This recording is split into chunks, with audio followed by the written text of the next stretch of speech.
Combinación Clave presenta El Mostrador en la Clave. La actualidad desde distintos puntos de vista. Un espacio para la discusión bien informada. El Mostrador en la Clave. Con el equipo de El Mostrador. 8 de la mañana con 33 minutos y ya estamos con El Mostrador en la Clave. Estamos con Mirko Macari, director periodístico del Mostrador, con Fernando Joanón, vicepresidente ejecutivo del Mostrador. Qué lindo, con cargos y todo. ¿Cómo están? Bien, buenos días. Salvo que me cambiaste Uy, el nombre, el nombre. Federico, Fernando Pausa. ¿Será por eso que de pensar en Fernando Fernando Joanón, le dije, entonces tú serías como Federico Paulsen. Puede ser una fantasía la vea. Bueno. No entremos a ese terreno. Entremos a ese terreno. Bueno, tenemos una situación bastante interesante en ciernes aquí con El Mostrador, porque ustedes acaban de sacar un artículo que me pareció muy, muy interesante, que tiene que ver con tratar de explicarse cuáles son los impactos macro, grandes, ya no la cosa individual del cohecho del parlamentario, la empresa que tiene, qué sé yo, boletas ideológicamente falsas, sino que utilizando el caso que ya es multinacional de Odebrecht, es qué tanto esto afecta al sistema democrático, qué tanto esta práctica ya no tiene que ver necesariamente con personajes individuales que pueden pagar sus culpas, sino hechos aislados. Exacto, llaman. Hechos aislados. ¿Cómo se llamaban? Episodios. Episodios, hechos aislados, ciclos, cosas de ese tipo. No, estamos hablando de que esto, ¿qué tanto puede afectar o atentar contra la democracia en sí? Cambiar el sistema por debajo. Y ustedes tienen hoy día en el Mostrador una columna al respecto, y el caso de Odebrecht es más o menos heavy en eso, porque aparentemente ha actuado en varios países, más o menos de la misma forma, ha ido de capitán a paje, ha ido desde personas que están dentro del sistema en las partes más bajas del mismo, hasta presidentes de la República, aparentemente. Pues, para completar la introducción, Odebrecht, para los que no lo manejen bien, debe ser la empresa constructora más grande de Latinoamérica, si no es la más, es de las más, y corrompía funcionarios de gobierno de distintos niveles, como bien dice Fernando, y estatales en general, municipales, es decir, una gran cadena de corrupción para obtener licitaciones de obras públicas. De obras públicas para así mantener viva la máquina. Es decir, más corrupción, más licitaciones, más ganancias, más corrupción. Un círculo, en este caso no virtuoso, sino que, por supuesto, vicioso. Toda América Latina, y ese era el modelo de negocios. Es decir, está en el ítem, aprobado por el directorio, no es de un gerente de un país de América Latina, se le ocurrió, se avivó, no, es una política de la empresa. Y como tú me dices, Fernando, es una columna de Pablo Torch, un hombre que milita, que hay que hacer el disclosure, milita en la Revolución Democrática, pero además hace talleres sobre la obra de Shakespeare, un tipo bien entretenido, así que es columnista nuestro hace mucho tiempo y este año tiene ganas de escribir más, ya me comentó, y siempre tienes la agudeza para mirar temas en una perspectiva mayor, que un poco el déficit muchas veces del periodismo, sobre todo el periodismo televisivo, pero el periodismo en general, ¿no? Que los árboles no te dejan ver el bosque. Y la corrupción hoy día domina la agenda no solo en Chile, aunque en el último tiempo parece que la hemos naturalizado como un ítem, ¿no? Como los casos en fiscalía de platas políticas, pero este es un fenómeno global y particularmente Odebrecht logra que este tema esté en una agenda transversal en toda la prensa latinoamericana y está marcando la pauta política en toda Latinoamérica. El último episodio de esto tiene que ver con la pedida de captura de Alejandro Toledo, ¿no? Eso es lo que ha sido lo más mediático. Y como dice Fernando, lo interesante, a mi juicio, y por eso publicamos la columna destacada, es que es una reflexión acerca de la naturaleza de la relación de las grandes empresas con los sistemas políticos. ¿Cómo? Y a mí me resulta bastante evidente, si empezamos a unir las piezas y no las miramos de manera aislada, que efectivamente el llamado proceso de retorno a la democracia en América Latina después de la dictadura se caracteriza, coincide con la época de hegemonía global del proceso neoliberal, porque lo neoliberal no es capitalismo, no es que el capitalismo básicamente es la regla de que el mejor lugar de encuentro de oferta y demanda del mercado, y que el Estado genera un efecto distorsionador ahí, y en muchos casos tiene razón. Es decir, el mejor lugar para comprarse zapatos es el mercado. Alguien produce zapatos y alguien los compra, dos privados se encuentran ahí. Si hacemos producción estatal de zapatos va a ser un desastre, y eso lo tenemos todo asumido. El punto es que estamos en una fase de desarrollo del capital financiero y de entonces grandes empresas económicas. No estamos hablando de nuevo del empresario que es dueño de un abarrote o incluso el señor que es dueño de una radio. Estamos hablando de grandes empresas de negocios globales que operan en forma para tener control de los procesos políticos. Es decir, para burlar la idea de la democracia representativa que opera sobre el concepto de separación de poderes. Hay tres grandes poderes. Bueno, lo que ocurre desde los 90 en adelante es que se construye un suprapoder por sobre esos tres poderes formales del Estado, que es el poder del dinero. No del dinero en sí mismo, sino que de el gran capital concentrado en las empresas transnacionales, y generan mecanismos que están documentados en buena parte del mundo de control sobre los sistemas políticos, no solo vía financiamiento de campañas, que es la manera más escandalosa y más directa, sino que incluso a través de legislaciones que transforman los estados, que tienen que ser reguladores del bien común. Se supone que arbitran entre las partes, los transforman a los estados en estados débiles. Hay toda una ideología detrás de eso para reducirlos, para quitarles musculatura, para que no cumplan su rol fiscalizador. Y otra pata de esto es que justamente aquellos que son parte del proceso de fiscalización vengan tarde o temprano, se cambien de bando y pasen a sentirse parte del negocio de lo privado. La puerta giratoria entre el mundo público y privado. Entonces vivimos una democracia formal muy débil, porque se ha instalado por sobre esa democracia formal débil, que sirve como mecanismo de imagen pública. ¿No? Decir, oye, pero si vivimos en democracia, usted va a votar. Pero hay todo un sistema de captura para delimitar la toma de decisiones de parte del agente estatal, que en la teoría democrática decimonónica, debe velar por el bien común. Y eso se ha velado, entonces eso conlleva relaciones asimétricas de poder entre empresas y consumidores como patrón, ¿no? A escala global, y en América Latina ha sido particularmente severo, ¿no? Capturando gobiernos de izquierda, centro y derecha, pero particularmente centro-izquierda. Ahí está la gran noticia, ¿no? El gran enemigo, la empresa, en los 60 y 70 en América Latina termina trabajando para la empresa, en ausencia de relato, por la caída de los socialismos reales, por lo que tú quieras, ¿no? Los grupos que decían ser críticos o cuestionadores en mayor o menor medida del gran poder económico terminan trabajando. Ahora, hay aquí una variable ideológica de fondo que yo lo voy a colocar en la historia de Charles Erwin Wilson. Charles Erwin Wilson fue en un momento dado postulado para ministro de Defensa de Estados Unidos, y cuando está en el proceso de confirmación en el Senado, a él ven que tiene una cantidad gigantesca de acciones de la entonces automotriz más grande que había en Estados Unidos, que era General Motors.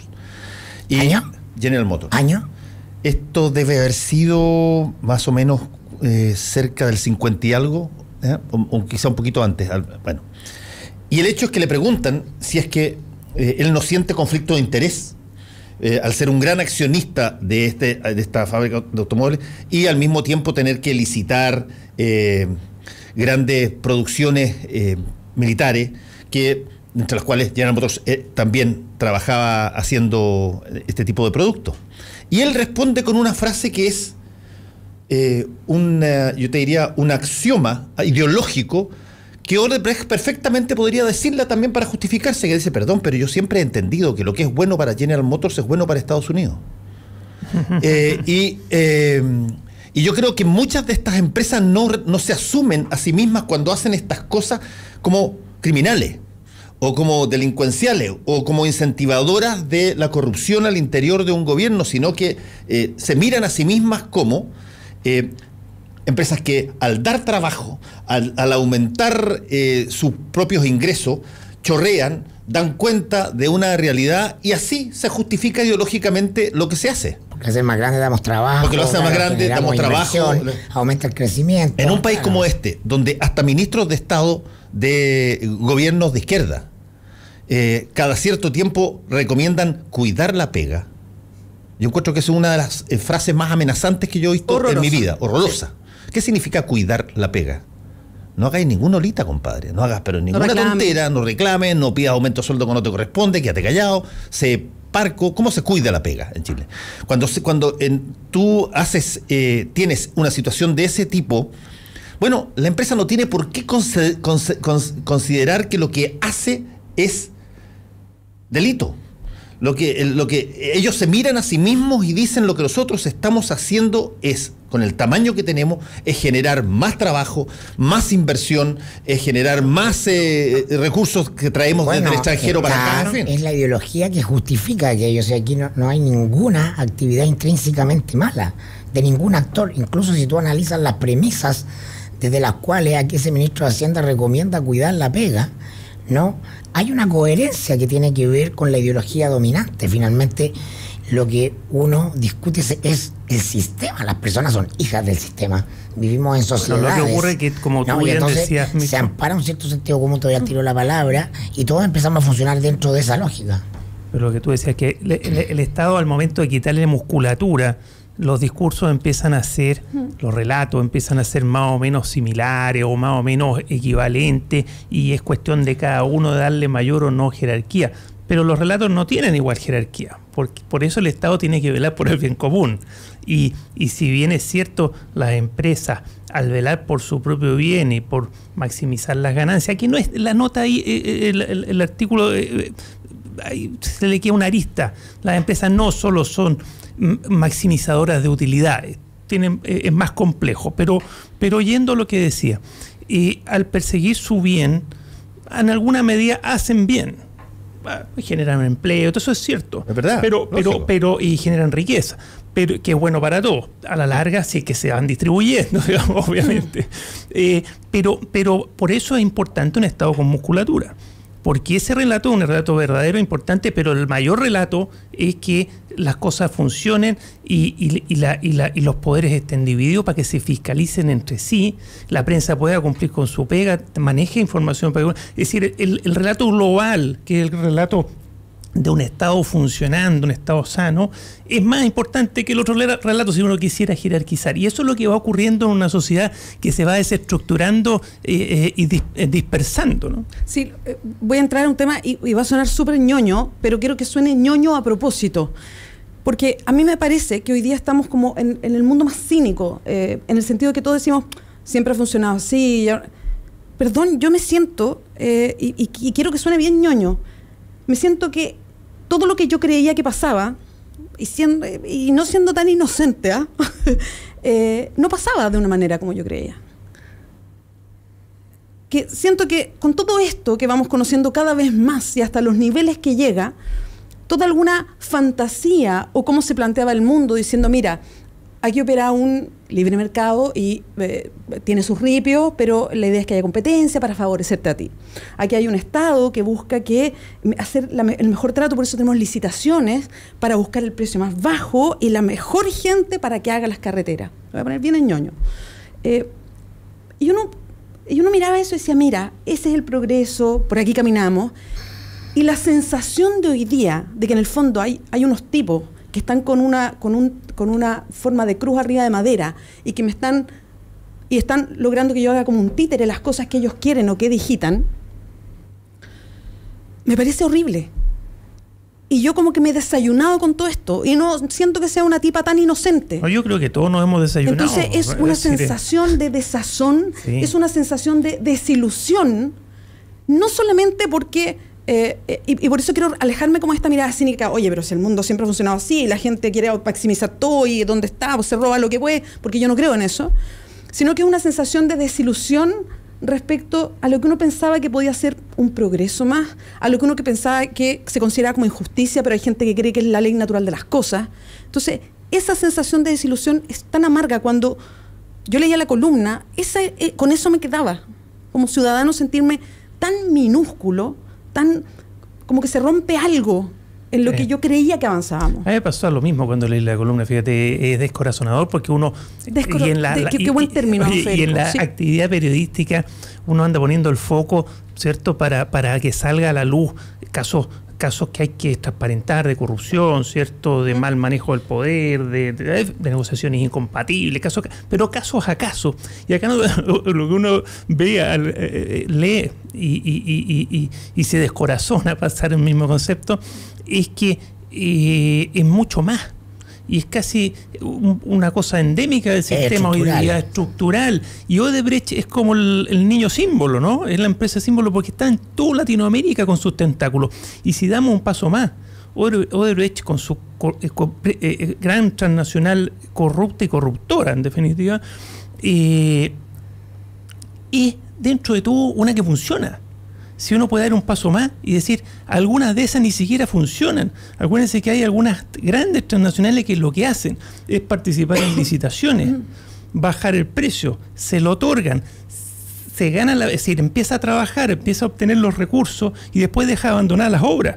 Ha pasado en la Universidad de Santiago, en Chile ha pasado en concesiones, y tiene que entrar el Estado gastando mucho más a tapar eso. ¿Y por qué se lo adjudicaron si en todo el mundo están haciendo el mismo modelo? Entonces ahí hay funcionarios que están corruptos. Déjame decirte, Federico, lo que yo encuentro más descorazonador que eso, incluso, es que cuando tú descubres algo, cuando tú, en la forma en que nosotros nos hemos dado para civilizadamente convivir, a través de reglas, a través de leyes, existe una cosa de la que tú probablemente conoces más que yo, que se llama justicia, que es cuando las cosas no pueden arreglarse de una manera directa, tú acudes a un mediador que te mira y te regula ese problema o te lo soluciona de acuerdo a la lógica de la justicia. Cuando tú encuentras un acto de cohecho y vas a la justicia con evidencia suficiente y la justicia no responde, ahí tú tienes una paletada mayor aún al descorazonamiento que puede haber, porque es una adicional. Yo creo que nadie puede nadie puede pedir de que no aparezcan delitos o actos delincuenciales o actos criminales en la cosa pública. Es parte de la natura humana, siempre hay delincuentes. Hay de todas maneras, y van a aparecer estas cosas. Lo que uno tiene todo el derecho a indignarse es que cuando aparecen, se descubren, se evidencian, se prueban, ya sea porque las leyes que se han estipulado para ese tipo de delitos son mínimas, porque se diseñaron de tal forma de que si es que pillaban este tipo de cosas no tuvieran que pagar demasiado. Nada es casual, está todo diseñado así. Pero que cuando se descubre y hay una posibilidad efectivamente de corregir a través del brazo que corrige ese tipo de problemas que es la justicia y no pasa nada, ahí sí que francamente tú te sientes total y absolutamente solo. Eso es la cueca en pelota. Esa es la cueca en pelota. Pero de todo este sistema de funcionamiento, el aspecto más decisivo y fundamental es aquel que menciona Beatriz, ¿no? Es decir, el discurso dominante que va penetrando en el inconsciente, porque vivimos la época, como decía Joseph Nye, a propósito de cita gringo, del soft power. Pasamos del hard power a la soft power. Entonces, la disputa y el control de la sociedad. Sí, ¿tuviste clase con él? No me tocó, pero era famoso. La disputa por las conciencias, en definitiva, ¿no? Y por eso el rol de los medios y el negocio bullante de las comunicaciones estratégicas, en definitiva, hacer que las cosas parezcan muchas veces distintas de lo que son. Tienen que venderse blandamente, tú tienes que estar mazo, te tienen que decir que esto que a ti te parece aberrante es algo bueno, Beatriz. No sé por qué, si no funciona. O puntual. Porque claro, porque pasamos la era de por las buenas por las malas. Entonces tienes que ser persuadido masivamente como sociedad y aceptarlo y tomarlo. Entonces estamos en el periodo de quiebre de eso, ¿no? Rota la confianza. Estamos en la crisis política. Entonces es bueno en la crisis política que estamos, que es una crisis de la élite y de la moral del poder, en definitiva. Esta ha sido por más de 20 años la moral del poder, y eso es lo que está en cuestión. No otra cosa, no hay una crisis de otra índole, a mi juicio. Y los supuestos entonces en los que hacíamos operar el funcionamiento del país están cuestionados. Y en relación a lo que dices tú, Fernando, es muy importante que desmontemos también otro supuesto. El día viernes va el fiscal nacional con la fiscal Chong a participar a Brasil, justamente porque deberían, en teoría, recabar antecedentes justamente de esta información de que la empresa también brasileña OAS habría financiado la campaña de Michelle Bachelet. Pero veramos en Chile con el supuesto de que es malo para la salud de la democracia que se investigue al presidente. Esa ha sido una constante en la historia de Chile. Y digámoslo, no tengo una prueba, pero el seguimiento de cómo ha trabajado estos casos el fiscal Jorge Abbott, de la naturaleza de su personalidad y del origen de su nombramiento, que fue un negocio entre Chaguán y la presidenta Bachelet, lo mantienen bastante inhibido de investigar a personajes del oficialismo en casos de platas políticas, pero particularmente él es hijo, por su cultura jurídica, por su historia, de esta idea, ¿no?, también instalada en el ethos de la élite nacional, de que la presidencia no se toca, de que cuando se habla del presidente es algo muy grave. No, yo creo que estamos en el minuto de pedirle al fiscal Abbott una actitud más decidida a la altura del cargo, porque si no debería dejar el cargo. Ha dado evidencia de cierta flacidez para entrar a estos temas. Los fiscales se le han desbordado justamente tomando oportunidad, y entonces es un personaje de otra época para ocupar ese cargo en este momento. Entonces no queremos que sea una pantalla comunicacional diseñada, ¿no?, la reunión con el fiscal en Brasil de Abbott y Chong. Es decir, deberíamos esperar, y debería haber una presión sobre la fiscalía, que se ve bastante inhibida en el caso particular de Abbott y de su lugarteniente, en el caso más importante, que es Gómez. Por algo nombra al fiscal Gómez a cargo de SQM, que es donde más complicado está el oficialismo, ¿no?, en los casos de platas políticas, y que ha dilatado cuestiones que son impresentables a esta altura, y se ha naturalizado, se ha normalizado, ¿no se entiende? Entonces hoy día debería venir un cuestionamiento importante. Yo siento o huelo, olfateo, de nuevo repito, no tengo una información para aquello, que esta reunión de este viernes es más pantallazo comunicacional que decisión efectiva de recabar antecedentes sobre la campaña presidencial de Bachelet. Ok, yo fíjate que lo único que puedo decir respecto a lo que tú estás diciendo es que no conozco a Abbott, puedo coincidir un poco, yo también lo encuentro un poquitito débil. Creo que yo me hubiese gustado un fiscal bastante más buscador de resoluciones claras, que aleccionaran a las personas sobre lo que se espera de su fiscalía. Recordemos, me sale el abogado, pero para los que nos escuchen, recordemos que la fiscalía tiene el monopolio de la persecución penal. Sí, es decir, es muy importante. Es muy importante. Si está inhibido, quiere decir que no funciona ese sistema. Si es que por cualquier razón, qué sé yo, tranca o rechaza, estoy totalmente de acuerdo contigo. Pero fíjate que yo he mirado cómo se ha conducido a través de sus casos la fiscal Chong. No, ella sí. Y la fiscal Chong, yo no me imagino que pueda ser parte de una especie de, qué sé yo, contubernio para tapar cualquier cosa, porque creo que él, en sus resoluciones, en sus investigaciones, conozco montones de abogados que incluso son totalmente contrarias a este tipo de abogados persecutores que tuitean. Opinante, y que valora muchísimo a la fiscal Chong. Así es que cualquier cosa que estamos elucubrando acá, que eventualmente pudiera disminuirse en términos de solidez o fuerza o disposición por parte de la Fiscalía Nacional, yo tengo la impresión que el hecho que vaya él con la fiscal Chong da o por lo menos a mí me da bastante más seguridad de que las cosas pueden tratarse como se espera, que se traten a través del ejercicio abierto y público de la justicia como debería ser. Oye, yo voy a ser naive y voy a decir ojalá. Ojalá. O sea, bueno, eso es una expectativa, yo no la conozco a ella. No es un tema, pero no un tema de ella, es que si va él puede ser para dos motivos, o para manejar la cosa y tenerla todo muy controlada, o para darle respaldo, puede ser uno u otro. Claro, ¿por qué va él? Entonces a mí me parece que lo sano desde el punto de vista periodístico es mantener las dudas. Porque justamente cuando se trata de la presidenta de la República se opera en la lógica institucional. Entonces, no podemos permitir que un fiscal con exceso de entusiasmo se pase 4 pueblos y ponga en jaque la democracia o el sistema. Todos estos lugares comunes que se repiten, que son parte de la mitología. Es decir, estamos en la época en que ninguna investigación, por más dura y acuciosa que sea, va a poner en jaque la democracia, la puede salvar, porque va a salvar la credibilidad de las cosas. De hecho, si es que hay que deshacer, yo voy a ser más sabonarola todavía.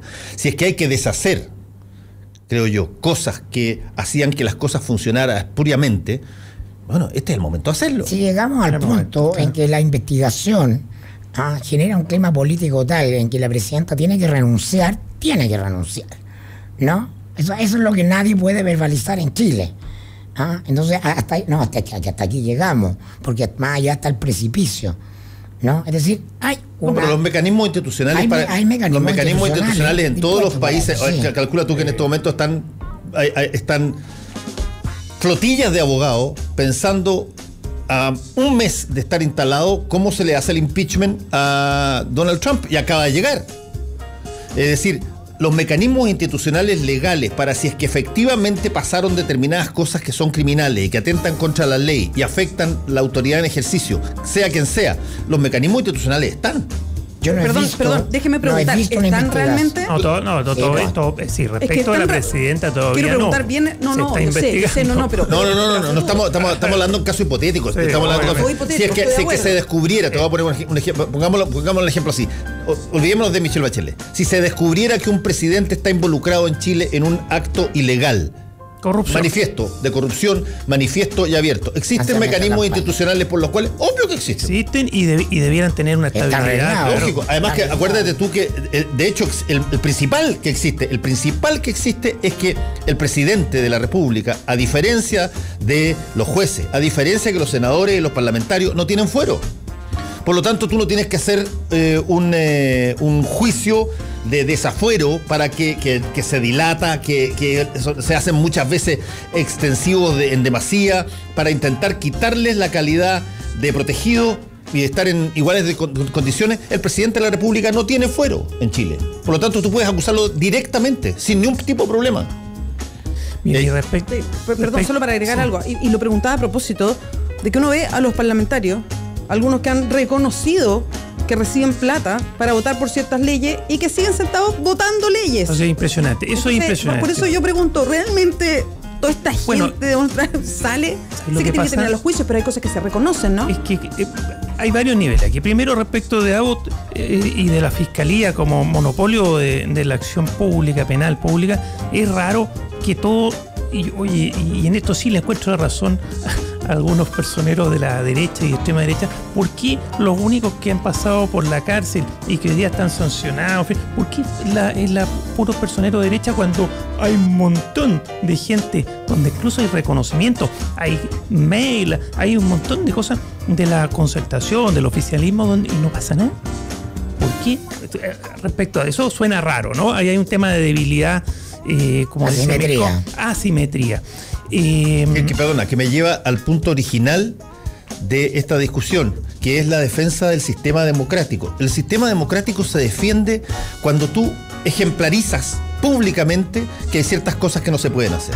Cuando eso no lo puedes ejemplarizar porque no estás dispuesto a hacer caer a una persona muy poderosa, sea quien sea, francamente todo el mundo cree que puede salirse con la suya. Exacto, en cualquier caso. Se deslegitima, claro. Tenemos que dejarlo hasta acá, son las 9:02. Está interesante la conversa, como decía Mirko Macari, lo recojo. Siempre sigue mañana.